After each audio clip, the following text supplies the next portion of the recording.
Vamos a pasar con María José Carcelén. Ella es la presidenta de la coordinadora 5+1 y vamos a mirar de... Buenas tardes, María José. Buenas tardes. Hola. Vamos a mirar de hablar y aclarar pues muchas de las situaciones que se dan en las clínicas, ¿no? Tenemos, por ejemplo, una carta en la que Amnistía Internacional dice pues que España pues ha vulnerado claramente pues los derechos humanos. Incluso tuve la oportunidad de hablar con usted estos días y también me explicó pues la situación dantesca que se encontraron bomberos en Barcelona cuando fueron a ciertas residencias, ¿no? Entonces, aquí yo lo que sí que es, por lo que nos han podido explicar tanto Cipriano como Mari como Nicolás, ellos de alguna manera lo que se quejan es del protocolo o de esa atención que no han recibido debidamente pues sus familiares, ¿no? ¿Cuánto destina la Generalitat de media mensual por un interno, María José? Es que eso está en función del concurso. O sea, en el concurso, hasta ahora, hasta que cambiaron el sistema, ¿no? Esto se hacía mediante un concurso y una adjudicación. Se licitaba por un valor y las empresas lo que hacían era, pues normalmente, ofertar a la baja para conseguir esa adjudicación. Evidentemente, si alguien licita por debajo de lo que marca la Generalitat como necesario, como el gasto imprescindible para atender adecuadamente, si además resulta que, por ejemplo, en 2016 se hicieron licitaciones por debajo de la cartera de servicios de 2010 y hubo empresas, en este caso la constructora UHL, que en algunas de las residencias, de las 5 residencias que organizamos la coordinadora, licitó un 15% por debajo, es evidente que estas empresas no han venido a hacer de ONG, no han venido a que la Generalitat se gaste menos, han venido a hacer negocio. Y ese 15% y eso que están ofertando por debajo lo van a recuperar a base de reducir en personal, de reducir en material, de reducir en la calidad de la alimentación. Su objetivo es hacer negocio, es así de claro. Las empresas privadas han aterrizado como los fondos de inversión para hacer negocio. Los ancianos son una máquina de hacer dinero. Bueno, ya nos has podido comentar un poco quién está detrás, ¿no? De la empresa, de estas empresas, ¿no? Yo sí que vi que se estimaba que el 70% de los muertos durante los primeros meses de pandemia, básicamente los muertos eran en residencias. El 70%. Es decir, algo está pasando allí. O sea, no creo que tenga que venir nadie a decirnos, o en este caso Amnistía, que está bien que lo haga, pero creo que no hace falta ser un gran estudiado, ¿no? O sea, que no hay más ciego que el que no quiere ver. El que sabe sumar. Entonces, o sea, hablabas del beneficio. ¿El beneficio exactamente de dónde lo sacan estas empresas? Mira, el beneficio lo sacan, sabéis que cuando se hace una adjudicación, la Generalitat siempre tiene en cuenta pues, un valor, el valor del prestar el servicio y aproximadamente un 6%, este es el sistema que funcionaba anteriormente, ¿no? Aproximadamente un 6% de ese valor de licitación es para el beneficio de la empresa. Si tú vienes a ganar dinero, lo decía antes, es muy sencillo. ¿Qué tienes que hacer? Pues reducir costes, porque cuanto menos pones, más ganas. Es así de sencillo. ¿Por qué están los fondos de inversión de todo el mundo en España? Porque es muy sencillo. Tú adjudicas o bien tienes una residencia en propiedad, pero si además, en este caso la Generalitat adjudica, pero no hace inspecciones, pues es la tormenta perfecta. O sea, nadie controla. Y si nadie controla, pues podemos tener situaciones en las que, y de hecho es así, nosotros veníamos denunciando mucho antes de la pandemia la situación en que estaban las residencias. O sea, no solamente la cartera de servicios ya era insuficiente porque era de 2010 y los ancianos estaban llegando con muchísimas más necesidades de atención, es que sistemáticamente se incumplían las ratios de personal. ¿Pero por qué? Es muy sencillo. Si no hay nadie que inspeccione, obviamente cada uno hace lo que le da la gana. Que es así de sencillo. Pensad que hay en un estudio que hizo Infolibre, se decía, y bueno, eran datos oficiales, que en Cataluña había 29 inspectores. Para todo Cataluña, estamos de broma. Para 7,5 millones de personas. Claro, alguien piensa, ojo, que antes de la pandemia había 1.073 residencias en Cataluña. ¿Qué se puede inspeccionar? Si es que no tienen tiempo ni de hacer la que es obligatoria anual. Obviamente, hacer inspecciones sin preaviso, impensable. Mire, María José, ahora ahondaremos en este tema también de las inspecciones, pero claro, es que hay una cosa, dice, es un 6% en torno a lo que generalmente tiene de beneficio pues una empresa privada. Pero claro, supongo que como empresa tienen que sacar un mayor rendimiento posible porque las empresas están para ganar dinero. Las empresas, como usted bien ha dicho, no están como ONG. Entonces, imagino que deben sufrir digo yo, no lo sé. Por ejemplo, en el tema de la alimentación, en el tema de personal, supongo que muchas veces a lo mejor estas carencias se deben también a que la empresa, pues para abaratar costes y obtener un mayor rendimiento económico, me imagino que las lleva a cabo, ¿no? Como por ejemplo el caso que nos explicaba Nicolás, ¿no? Que se encontró pues en la situación de que su madre pues estaba desnutrida, que estaba también pues deshidratada, que de alguna manera él no se queja del personal, sino a lo mejor de la falta de personal para que atendieran. Porque de media, ¿cuántas personas puede haber en una residencia pública internas? Mire, que eso depende de cada residencia. Aquí en las ratios no se establecen, se tienen que establecer, y de hecho estaban establecidas así, las ratios por atención de personal. Es decir, en Cataluña la media, antes de la pandemia, estaba en un gerocultor para cada 10 residentes. Eso cuando se cumplía, porque la realidad es que no se cumplía nunca. ¿Alguien piensa de verdad que con unos residentes, con una lista de espera la más grande de España antes de la pandemia, cuando llegan los residentes a conseguir plaza, llegan en un estado absolutamente deteriorado? Eso 1/10, cuando se cumple, que no se cumple, significa que un gerocultor cada mañana tiene que levantar, asear, vestir, darle el desayuno a una persona. O sea, un gerocultor para 10. En muchas residencias estaban desayunando a las 11:30 muchas personas, pero es que a la 1:30 o a la 1 les dan de comer.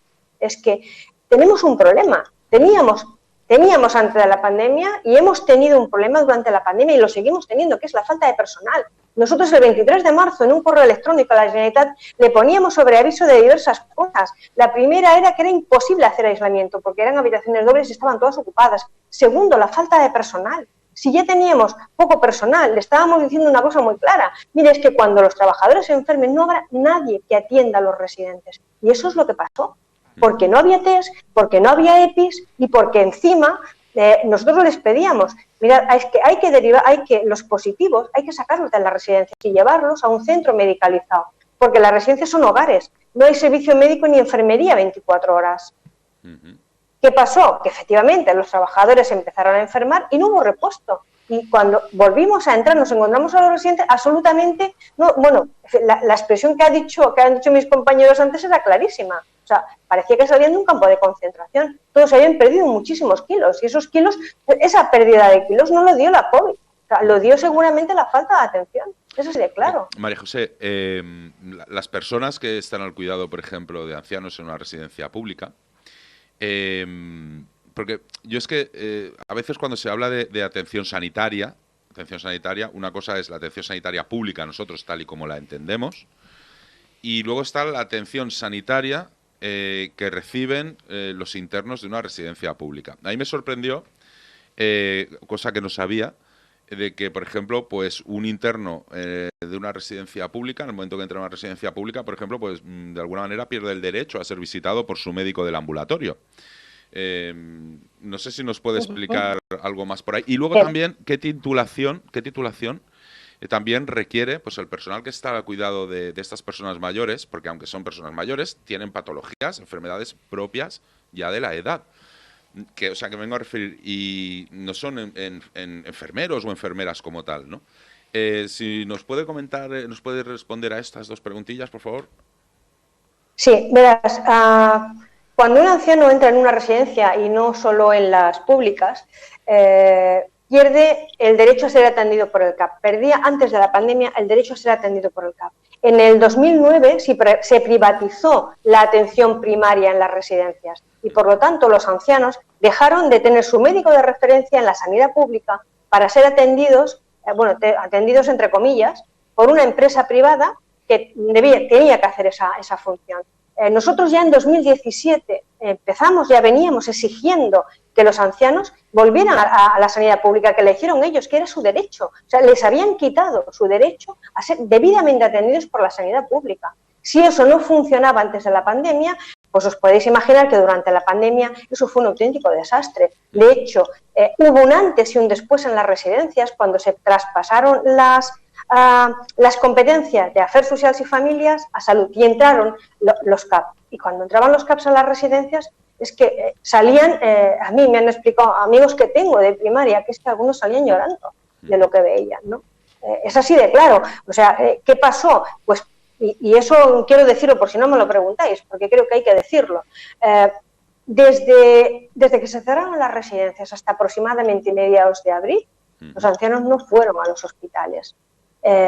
Nosotros aquí no tenemos un protocolo tan clarito como el de Madrid, pero sí tenemos un protocolo del SEM que aconsejaba reducir el esfuerzo terapéutico. De hecho, aunque no hubiera una instrucción por escrito que dijera no me traigas a los ancianos, la realidad fue que no pisaron un hospital y murieron en las residencias en condiciones absolutamente indignas, porque, insisto, no había personal suficiente, no había atención sanitaria 24 horas, no había posibilidad ni de poner un suero. Y eso... cuando llegaron a los hospitales, porque llegaban deshidratados, cuando dejaban de beber, como nadie les podía poner un suero, pues ahí estábamos, ¿no? Nosotros creemos que el hecho de que ellos perdieran ese derecho a la sanidad pública fue uno de los problemas importantes, obviamente unido al hecho de que no fueran a los hospitales. Y respecto al tema que me preguntabais de la formación, mira, nosotros uno de los temas que llevamos también exigiendo mucho tiempo es que para trabajar con personas vulnerables que tienen múltiples patologías hay que tener formación, mínimo auxiliar de enfermería. Eso no ocurre en este momento. Sí que hay personas que lo son, pero no se exige. Por lo tanto, con un curso que da el SEPE, pues bueno, ya tienes habilitación suficiente para trabajar. Nosotros creemos que no. Las úlceras por presión se producen porque no se sabe mover a una persona anciana. Hay que saber hacer cambios posturales, porque es que si no tenemos las famosas pues úlceras por presión, que eso en muchas ocasiones se traduce en estas llagas que acaban generando pues un problema. De hecho, mucha gente, cuando conseguimos que salieran fuera de las residencias y que llegaran pues a sociosanitarios o hospitales, muchas personas llegaban llegados hasta el hueso. De hecho, la madre de un compañero de la asociación se murió por eso, no se murió de COVID. Se murió de no hacer los cambios posturales. Se murió porque cuando consiguieron que saliera de la residencia, que fue una de las residencias más afectadas de Barcelona, pues tenía una llaga en el sacro que ya no fue posible remontarla. De hecho, esa es una de las denuncias que se están produciendo incluso hoy mismo en el conjunto del Estado. O sea, no es una situación específica de Cataluña, pero bueno, aquí evidentemente eso es un problema. Nosotros creemos que hay que tener formación, como hay que tener formación para todo, pero especialmente estamos tratando con personas que tienen unas necesidades y unas condiciones que requieren saber qué hay que hacer, y no solo en los cambios posturales, tienes que interpretar también cómo ves a aquella persona, ¿no? Y tampoco tenemos servicio de enfermería 24 horas. Claro, aquí es donde también el médico, porque tienen asistencia médica, entiendo,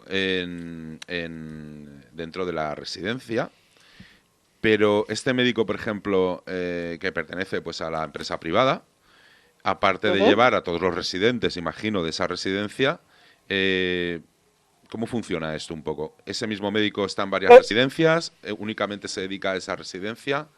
No. A ver, es que se establece en los pliegos de prescripciones técnicas, se establece cuántas horas tiene que prestarse de atención médica por parte de la residencia. Y eso va en función, insisto, de las personas que viven en esa residencia. Por ejemplo, una residencia de 112 residentes, pues antes de la pandemia tenía un médico 20 horas para atender a 112 residentes.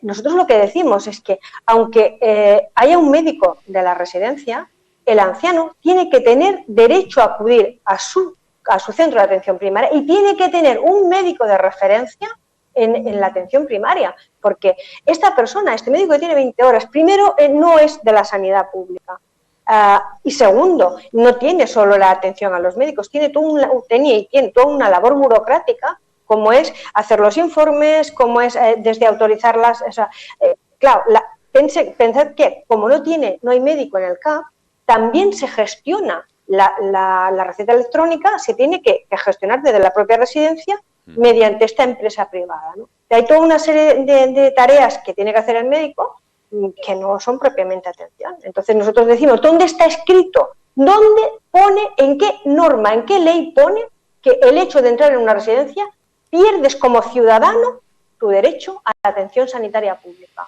Yo no lo he visto en ningún sitio.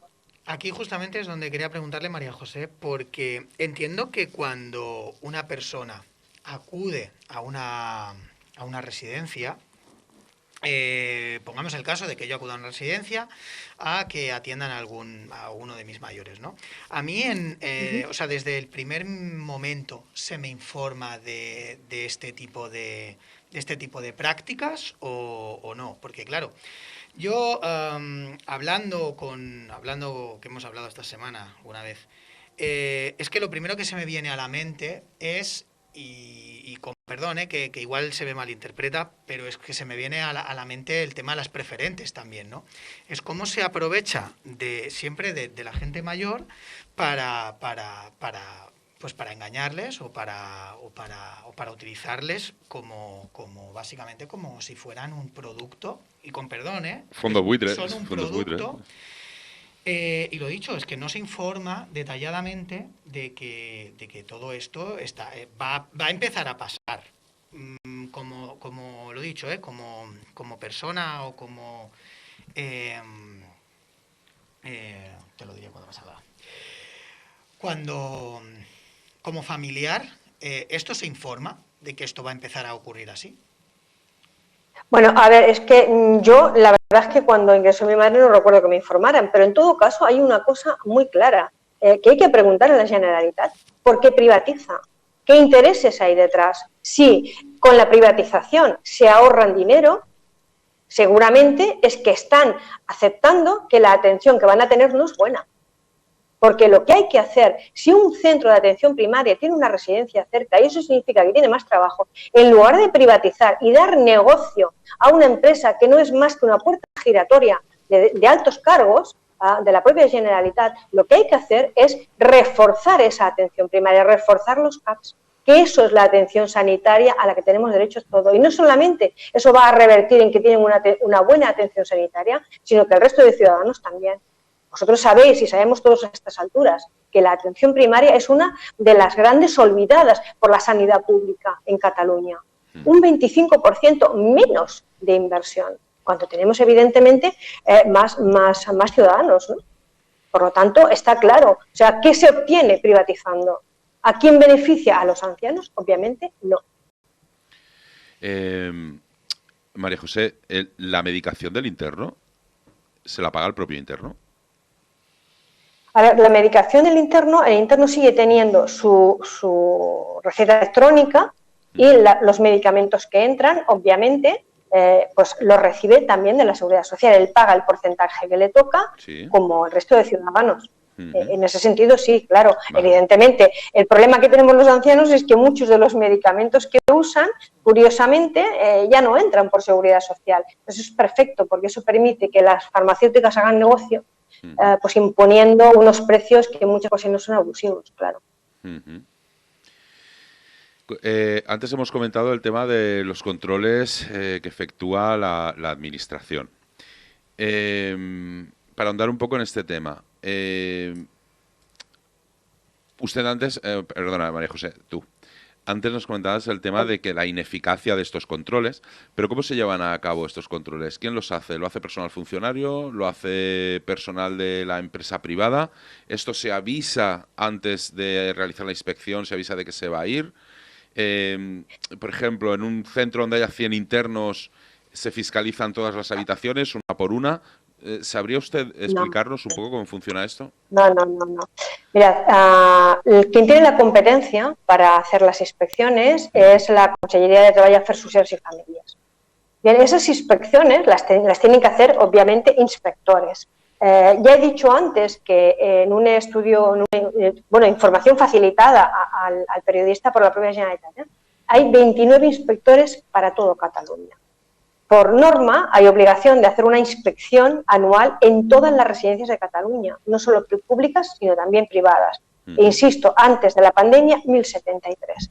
Hay que hacer las inspecciones, estas inspecciones que deben de ser las rutinarias, pero luego, obviamente, se tienen que hacer inspecciones a raíz de denuncia, ¿no? La realidad es que las inspecciones a raíz de denuncia prácticamente no se han realizado nunca.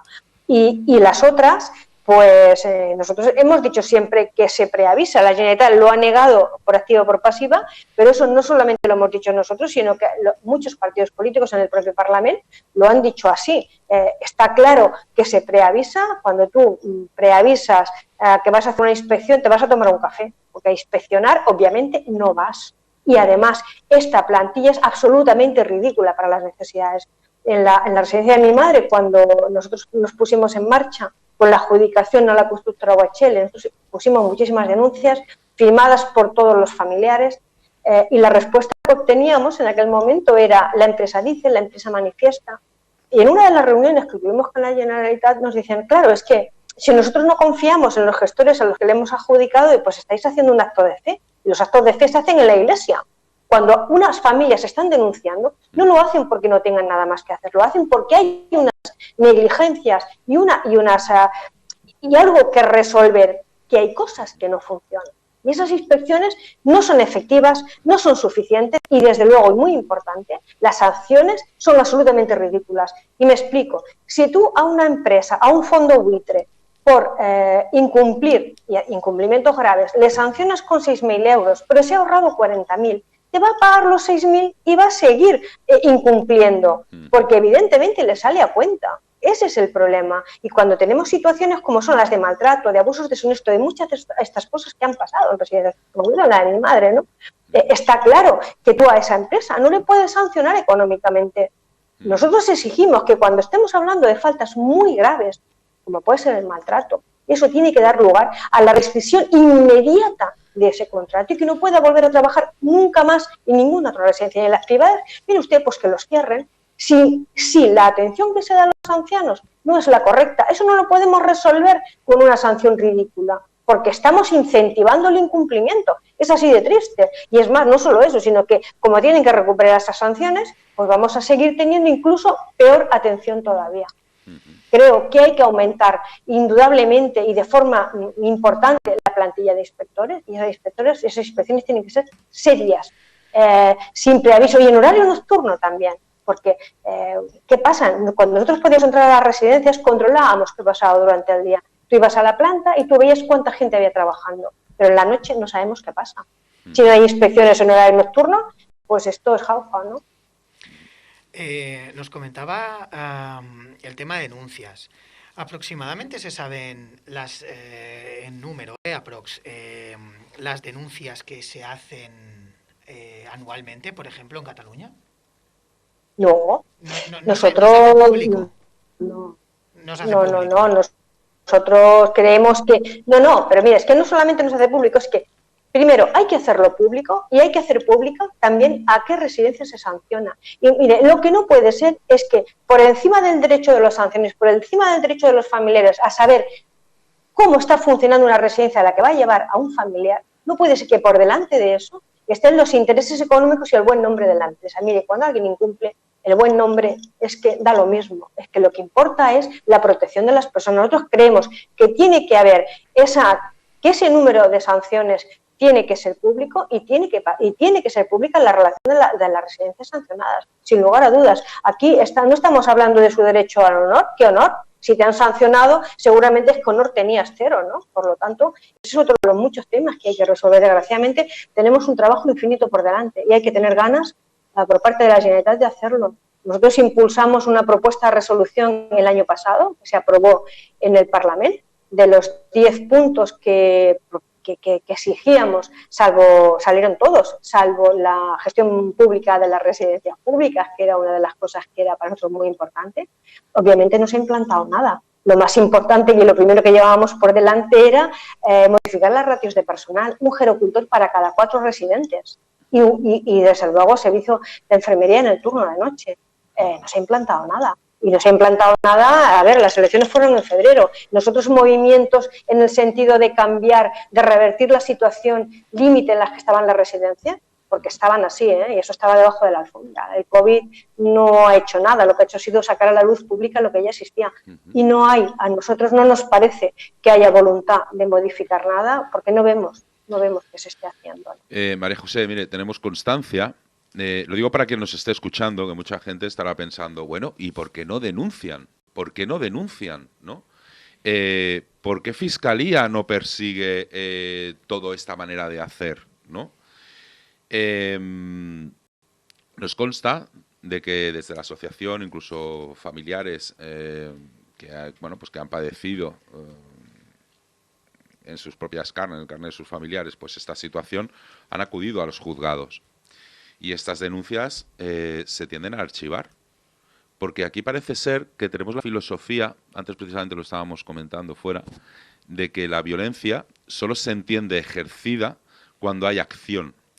Pero esto que estamos hablando hoy aquí es una violencia por omisión. Y parece como que la violencia por omisión pues no es tan grave, ¿no? Cuando estamos hablando de que, bueno, es que claro, yo no estoy echándole la culpa precisamente a los cuidadores, porque precisamente los cuidadores serán los que les gustaría que tuvieran muchos más compañeros y poder abarcar pues, muchas de estas situaciones, ¿no? Pero es a quien corresponde, porque usted ha mantenido, María José, numerosas reuniones con representantes políticos de diferentes partidos políticos que ocupan las diferentes administraciones. ¿Qué solución a día de hoy efectiva, después de 4 años de lucha, le han dado, le han facilitado? Nosotros no tenemos solución efectiva. Piense que ya en 2019 se aprobó otra propuesta de resolución en la Comisión de Afers Socials y Familias, también del Parlamento, también a instancias nuestras, ¿no? Y eso se ha seguido sin implantar. El problema que tenemos aquí es que no hay voluntad política. Los dependientes no están en la agenda política de los que gobiernan. Y desgraciadamente, pues a nosotros nos da la impresión de que en la justicia tampoco. El maltrato es maltrato por omisión. Mire, hay 2 delitos, la denegación de auxilio y la omisión del deber de socorro. Por lo tanto, es obvio que el maltrato no solo se produce por maltrato físico, sino que cuando no te atienden, cuando no tienes la atención que necesitas, cuando no cambian un pañal a un anciano, lo mantienen en una situación absolutamente indigna, eso es un maltrato. Cuando le están alimentando con basura, eso es un maltrato. El maltrato es muchísimo más que te peguen o te violen. Y eso no se contempla. Mire, fíjese si es importante y fíjese qué poca importancia tiene también para la justicia, que cuando un niño llega al CAP o llega a unas urgencias con signos de maltrato, hay obligación de dar traslado, ¿no?, a los cuerpos de seguridad del Estado y al Ministerio Fiscal. Cuando llega un anciano, no. El anciano ya no es persona, ¿no? Cuando una persona es mayor, ha perdido, parece ser, que todos sus derechos fundamentales, ¿no? Y eso es otra de las cosas que exigimos, que sea obligatorio, que se hagan los cambios legislativos que sean necesarios para que sea obligatorio dar traslado al Ministerio Fiscal y que este Ministerio Fiscal realmente trabaje. Nosotros, desde el respeto a las instancias judiciales, tenemos que decir que no estamos en absoluto de acuerdo con el archivo de las denuncias. Está claro que no podemos estar de acuerdo. Creemos que no se ha hecho suficiente, creemos que no se ha investigado suficiente y creemos que nuevamente a los ancianos se les vuelve a dejar abandonados por segunda vez. Se les abandonó durante la pandemia y la justicia, a nuestro juicio, insisto, desde el respeto, consideramos que también los han abandonado. Como decía un compañero hace unos días, la justicia no ha entrado en las residencias. Maldito dinero, maldito dinero. Cuando un servicio se privatiza, lo estás vendiendo y lo estás poniendo a disposición para que alguien precisamente obtenga beneficios y se enriquezca. ¿Se sabe, por ejemplo, qué grandes inversores hay detrás de estas residencias públicas? Hombre, aquí están todas las empresas del IBEX. Está el filiales de la constructora OHL, está Florentino Pérez, está Eulen, están todos, porque cuando se acabó el tocho, sitio fácil para hacer dinero, las residencias, y tenemos todos los fondos de inversión absolutamente opacos, esos que nosotros siempre decimos que tributan en Jersey.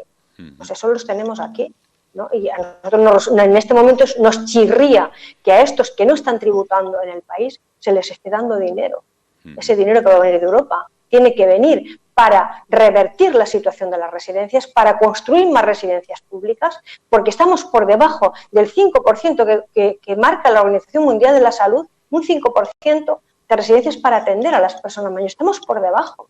Nosotros queremos que llegar a ese 5%, queremos que sea con residencias públicas, porque si no hay empresas, no hay negocio. Y si no hay negocio, ese dinero, el que haya, llega donde tiene que llegar, que es a los ancianos. Detrás están todas las empresas del IBEX. Piensa una cosa, que cuando un fondo de inversión llega a un sector o llega a una residencia, lo que quiere es hacer dinero rápido, normalmente, y luego venderla. María José, A partir de aquí tenemos un sistema que nosotros denominamos hotelero y mercantilista, punto. Hemos llegado al final del programa. Ya no nos dan más minutos, ya no nos da más minutos para poder continuar. Ha sido un placer poder contar con todos ustedes, con usted, María José, con Cipriano, con Mari y con Nicolás. Y bueno, y básicamente pues a quien corresponda lanzar el mensaje desde aquí de que no ha sido el COVID quien ha matado a todos estos abuelos, a todos estos ancianos, y que una sociedad que no cuida de sus ancianos, pues vaya mierda de sociedad que es. Buenas noches, muchas gracias. Buenas noches. Gracias a vosotros por darnos voz y explicar a la ciudadanía una realidad que se ha querido siempre oculta. Gracias. Gracias, buena nit.